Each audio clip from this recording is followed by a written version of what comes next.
This is Pennsylvania Newsmakers, a fast-paced, unrehearsed weekly discussion with and about the leaders who shape your world. And now, here's your host, Terry Madonna. Hi, welcome back. Well, it's healthcare update time. Dr. Stuart Shapiro is in the house. He's the president and CEO of the PA Healthcare Association. He's the guy we call in from time to time. All right, I want to talk about nursing homes.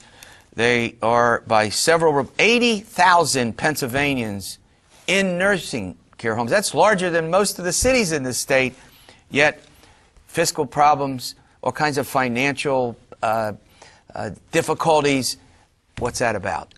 Terry, before we get into the numbers, I want to do two things. First, I want to say Happy Mother's Day, because this week's is Mother's Day. Yes, it is. And secondly, it's also Nursing Home Week, which you didn't know. No, I did not know. And I do now. What we want to do is we want to really say thank you, or I want to say thank you to the caregivers there.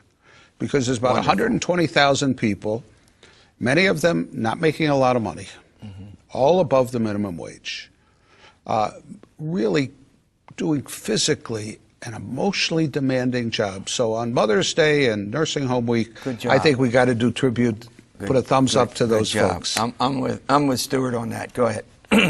Now, there are 80,000 people in nursing homes, and those same caregivers realize how the plight of nursing homes financially and how serious it is. In fact, this past week, 600 of them came to Harrisburg.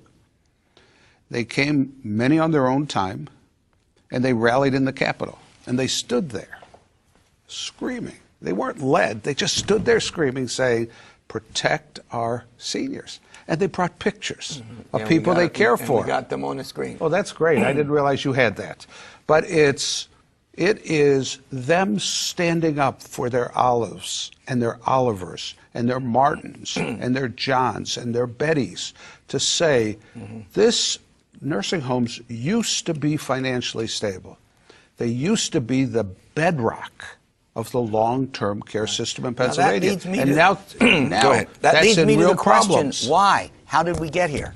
How did you get there here? for two reasons. Number one, the Medicaid reimbursement in this state for nursing homes is among the worst in the country. And while it costs $200 a day to care for someone on Medicaid, Medicaid reimburses only $174 a day. So there's a $26 a day shortfall, and so nursing homes are providing an awful lot of free care, almost $10,000 per individual. And there was a national study that showed that. It compounded the problems, or the problems were compounded because Medicare, which used to pay pretty substantially, has had tremendous cuts over the last several years. Who decides the reimbursement? Is that the federal government? Is it the state government? Both? Medicaid is the state government, and I must compliment the governor. He's really made funding for nursing homes and seniors in Pennsylvania, wherever setting they are getting their care, a priority. So bravo to Tom Corbett.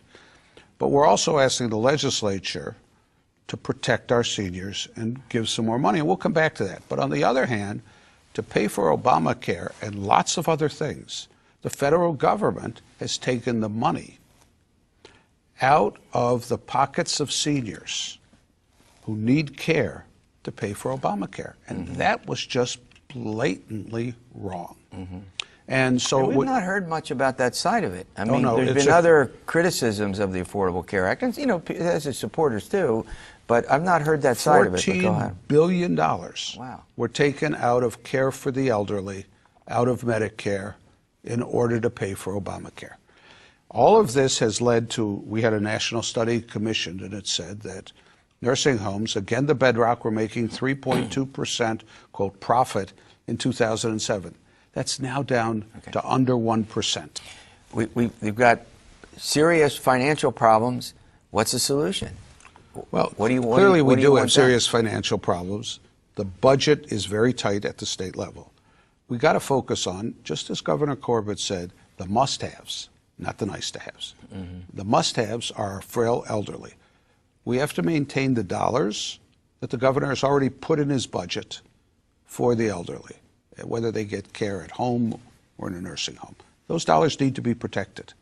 Secondly, There's a program that the legislature enacted last year that brought in millions of dollars of state dollars and federal dollars to provide access to the elderly who are on Medicaid in nursing homes. Okay. And that program sunsets on June 30th.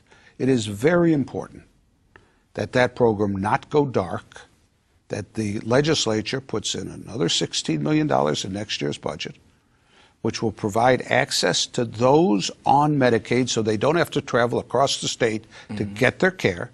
And not only is it cost only $16 out of a $29 billion budget, but it brings in another $17 million in federal government, from the federal government. So you spend 16, you doubled the dollars from the federal government, and it protects the frail elderly who need nursing home care. And what is your expectation, given the $1 billion shortfall we now hear about, that will occur? Are you optimistic about that? I'm hopeful that the legislature realizes that their mothers, their aunts, their uncles, their neighbors' parents, some of their neighbors' spouses are in nursing homes. Right. And they recognize that. And this legislature cares about the elderly. And I have hope, not necessarily confidence, but hope that they will do the right thing and protect our seniors. Okay, before you leave, let's talk about something you and I have chatted about before, and that's Medicaid expansion. We're talking, I don't know, I hear different numbers. Let's say 500 to 600,000 Pennsylvanians would be eligible for Medicaid if it were to be expanded in Pennsylvania. The governor has his own plan called Healthy PA. Both of them are popular with the voters, but it does ratchet up in terms of an important issue for the voters of the state.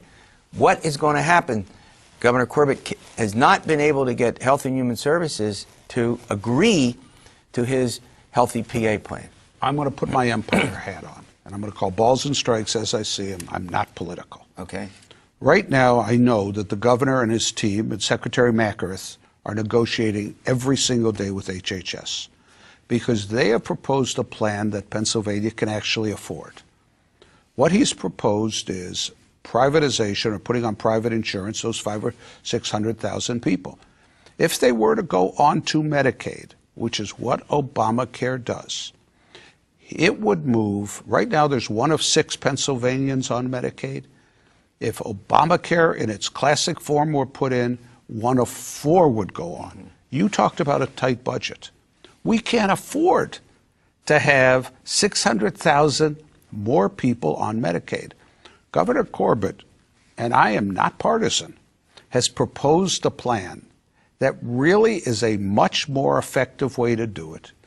He is negotiating, and his staff is negotiating with HHS, because given our budget problems, they want to provide care, but they don't want to break the bank in the process. And he dropped the work requirement, which was, I think, a non-starter, because there's no Medicaid program in the country that requires people to look for work. We could debate whether that's a good thing or a bad thing, but it's off the table. But he dropped it. Well, we got about a minute left. I mean, HHS, I mean, look, there's a lot of politics involved in almost every decision out of Washington. So is it conceivable that HHS just stalls this out until they think a Democrat would become the next governor? Is that conceivable? I mean, let's hope not. There's 500,000 or 600,000 people who need care. This governor has proposed a system that he could implement beginning January 1st, 2015, whether he's governor or not another, or there's a different governor. But if that plan is rejected or delayed, it will delay care in Pennsylvania for another year, because no matter who's governor, if they start from scratch, they're not going to be able to do it. Thanks. We'll see you next week for another edition. Stay well.